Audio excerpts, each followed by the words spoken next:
Mutabani wa Kakutema bamwongere chupa atwongereza tweet omuganda agamba gambo bi mwenge alisanga ku mwoyo zeno chenandi wadde amagezi mwami Museveni kwata mutabani we amutwale mu ddwaliro bamukoleko, otherwise ajja kwongera nnyo kumulabisa. Naye ate ffe kitukolera kubanga kyongera okwanguya okugwa kwa Museveni. Amawanga gonna agagudde bannakyemalira bonna abagudde. Nulira okutuseseseko, nulira Saddam Hussein n'abalala, ebikolobero by'abatabani baabwe byayamba nnyo okulaga amawanga ago ekigalimu, era byayanguya nnyo okugwa kw'abakitaabwe.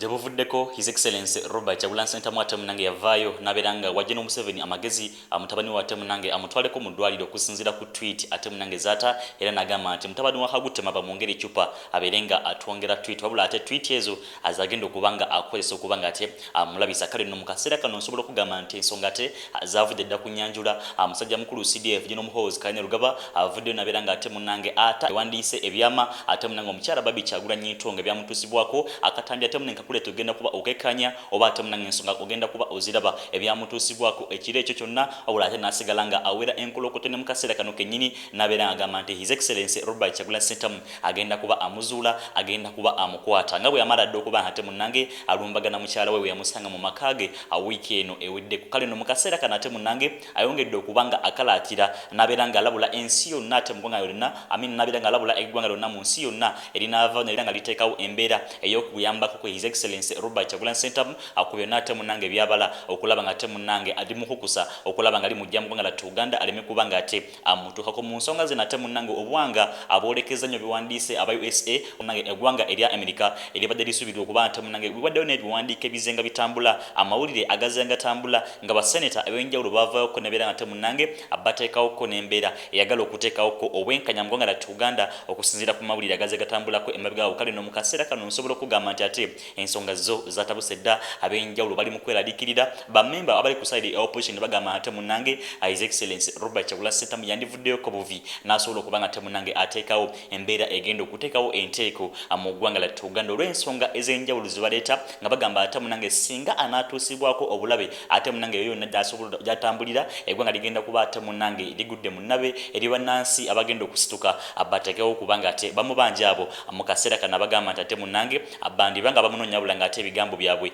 bisambajjezebwa ab'enjawulo. Kale no video gilikinge oba gikonnemuko ekigali esobola okuba nga etambula, ab'enjawulo basobola okuba nga ate munange bekkanya ku bubaka nga buno sessonza abeerawo mu kuba nga ensonga nze kusemberezaawo nnyo Comfort Zone Feels Exclusive gwe mukutu gagadde okale tusinzira okuba nga ate tukusembereza ensonga. Kale no singa omaze okuba nga ogilikinga njagala tube nga tutandikirawo ko n'ensonga zino osobola okuba nga ozekanya ebyama ate munange CDF General Muhoozi Kainerugaba byatadde nga hakasa obulumbaganyo obwakolebwa ku mukyala Baby Kyagulanyi Ntonga era n'avaayo n'ayongera okuba nga akakasa nga ate bwe bayigga His Excellency Robert Kyagulanyi Ssentamu wadde nga baministers ab'enjawulo abazzenga bategeeza ate munange tanoonyezebwa abatambulira ku ludda lwa National Resistance Movement, wabula ate musajja mukulu mu kaseera kano avuddeyo n'akola confirmation nti ate His Excellency Robert Kyagulanyi Ssentamu mwagala bubi nnyo era bagenda kuba bamuzuula mu kaseera konna asinga ate munange n'abatayambiddwako mawanga gonna agavuddeyo n'ayongera n'okuba nti agalabula nti eggwanga lyonna erinayambako His Excellency Robert Kyagulanyi Ssentamu ate munange ligenda kuba litaddewo ensasage era bajja kuba ate munange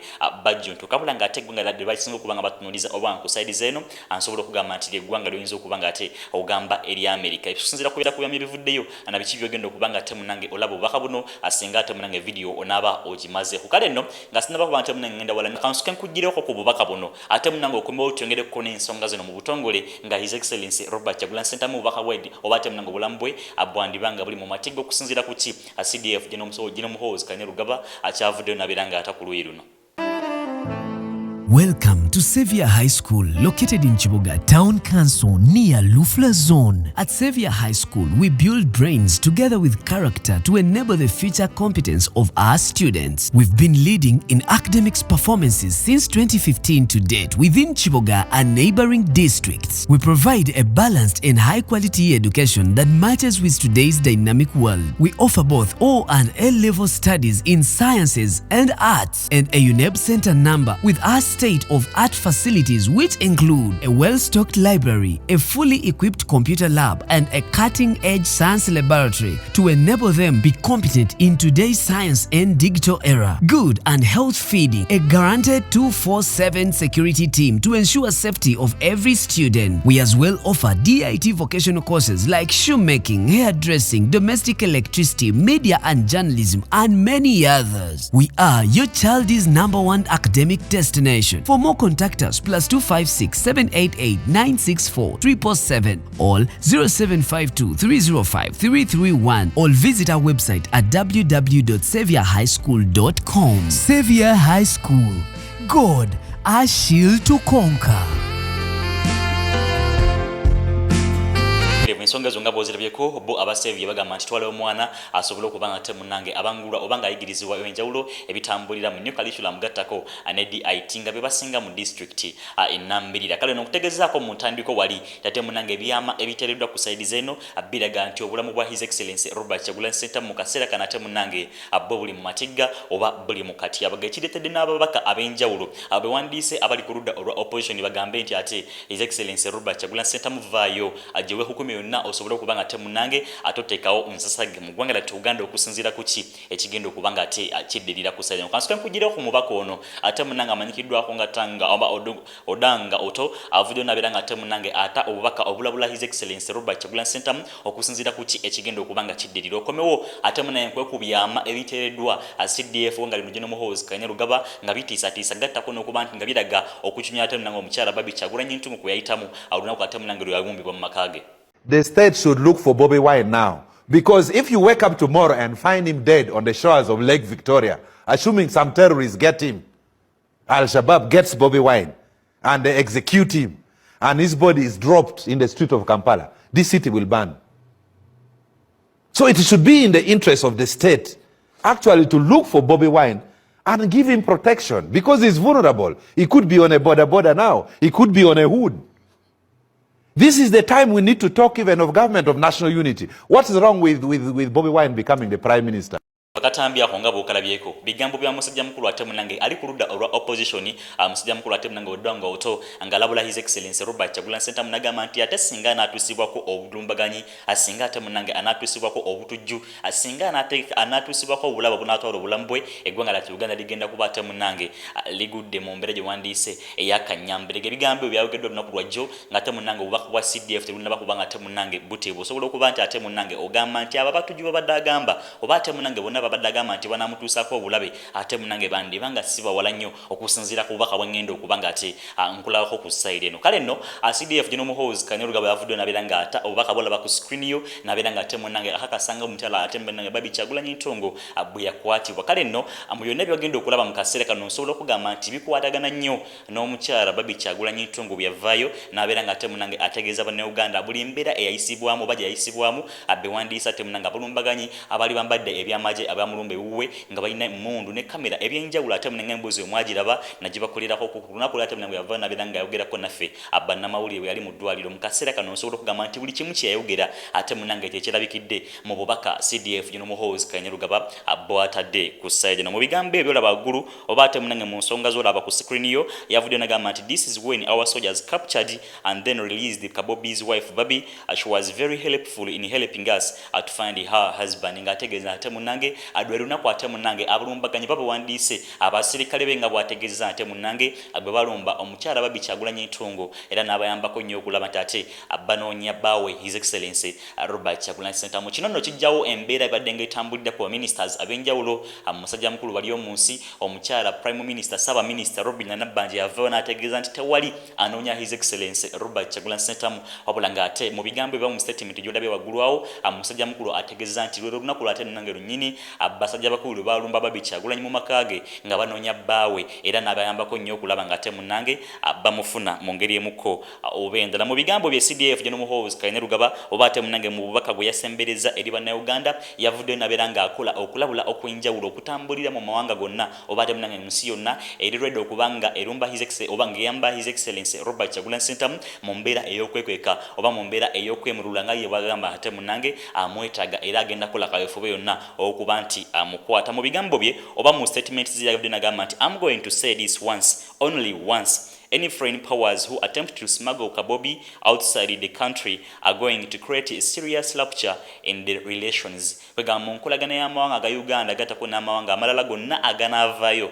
ne gayamba ko His Excellency Robert Kyagulanyi Ssentamu asobole okuba nga temunange afuluma eggwanga agenda kuba temunange eguddemu ensasage enkolagana temunange egenda kuba eguddemu kalunsambuliro okusinziira temunange ku maanyi CDF gakwesa ku sajja n'osobola okugamba nti ate busungu bungi nnyo. Yavuddeyo ng'ayongera n'ategeeza nti as far as I'm concerned, we captured the man Bobby a week ago. The fugitive on the run is the wife Kabobi. Kale no nabada tegeza ate munange mukuwambo bamukugenda ko mu maka ga musajja mukuru His Excellency Robert Kyagulanyi Ssentamu Bobby yaliwo ngomugumu era gwe bakwata. He they captured them. Ekigambo capture osobola kubanga okitegera bulungi nnyo wabula ate nagera ngagamba nti the fugitive on run omulago bachano ate munange is the wife Kabobi. Mu bigambo bate munange bya CDF ngawo ogera ku screen yo osobola kugamba nti ensonga nzikwetikira anga ziri uncensored oba winzo gamba ate munange anga ziri unfiltered no osobola kubanga ate munange ozekanya. Kale no CDF jino muhozi kanyerugaba mu bigambo bye nakugambye ko ntate munange ensonga zikuwa unfiltered ayongedde okubanga manti Kabobi is next and he is taking selfies and videos with his wife.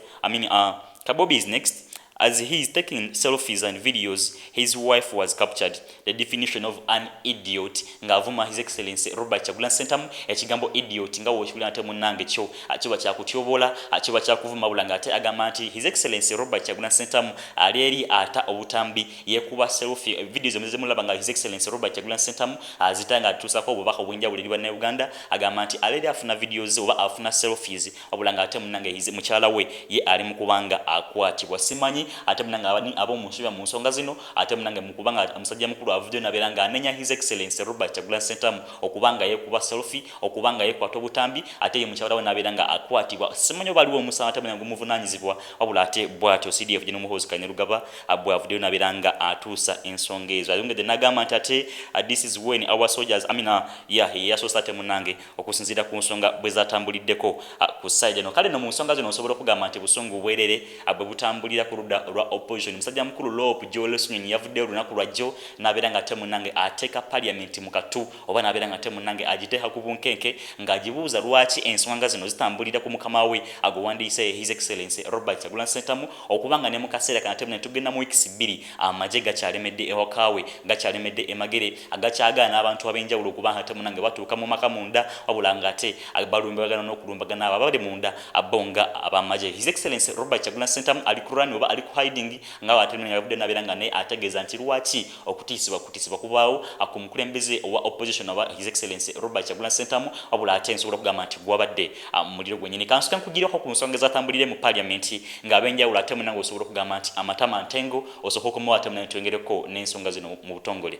Abalungi abatuuliriza era abatulaba olunaku olwaleero tukyaddeko ewa Sheikh Ashraf Dembe. Sebo nsanyusa okubalaba. Amannya agange ye Sheikh Ashraf Dembe akola ku bizibu by'enjawulo. Omuntu singa aba alina ebirwadde musomereddwa tumuwa amazzi ga lukuya nga bw'obadde ogalaba tugenda abantu ku kyoto ne twokya emizimu emibi egibabaamu n'okulomba edduwa. Abantu singa abeera ng'ali wano atuuse sobola okumulombera edduwa ne waba atatuuse nga mpadde amannya ge naye ng'ali wala maneetaase. Enamba yange yeno eri 0707363711. Namwe banyinaffe abali ebweru oyagala okuba nti oyagala okulombera ku dduwa ng'olina ebizibu visa zibuze amaka gakolongotana sente zikola zimpita mu ngalo ojja kumpeereza ekifaananyi kyo n'amanyago ebyo byokka bijja kummala nja kulombera edduwa ojja kutereera. Olunaku olusembayo mu mwezi mba n'edduwa eyawamu ffenna n'abalwadde bange abakadde n'abapya. Assalamu alaikum warahmatullahi wabarakatuh. My party leader,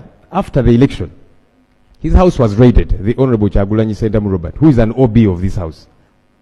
He managed to sneak away. I kept seeing the military, I kept seeing the Minister of Information here saying no one is after him.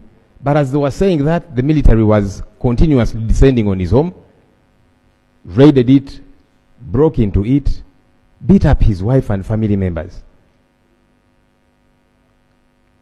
And the following day, the minister and other dignitaries were saying, no one is after this man. I said, look, just like I have made it succinctly clear, no one is above the law.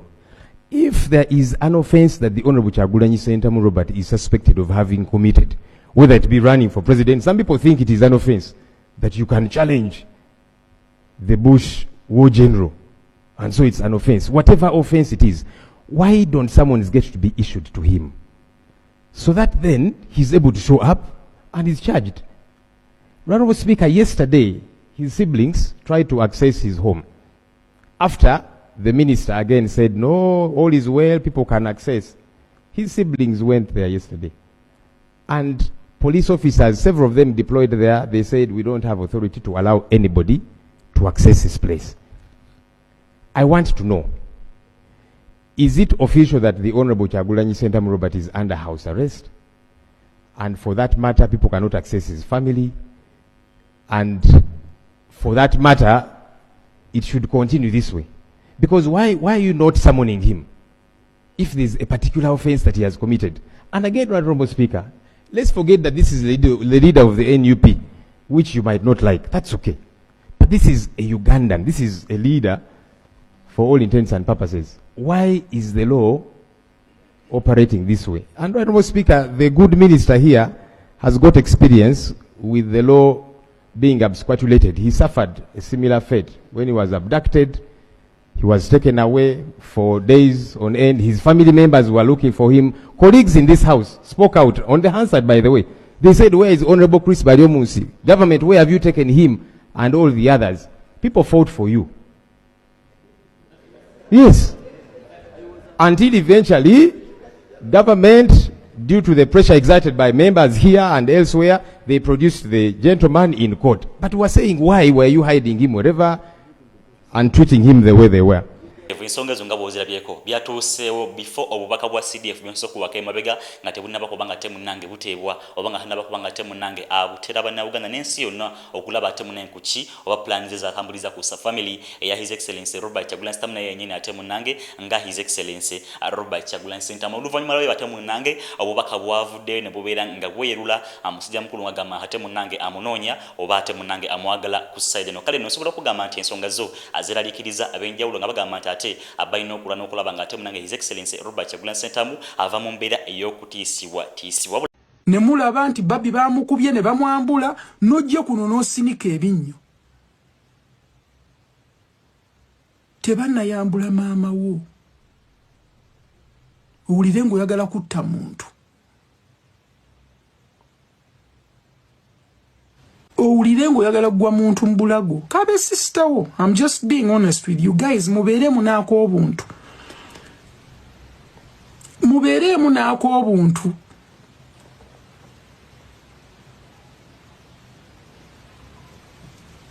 Ate naawe agamba nti oli alimba. Wali ewuwe. Ate bw'abanga abadde alimba wayogera n'abantu abayingira mu nju ye. Ne bakubuulira alternative feedback ku bintu oli bye yayogera. Waliyo. Kirowoozeeko.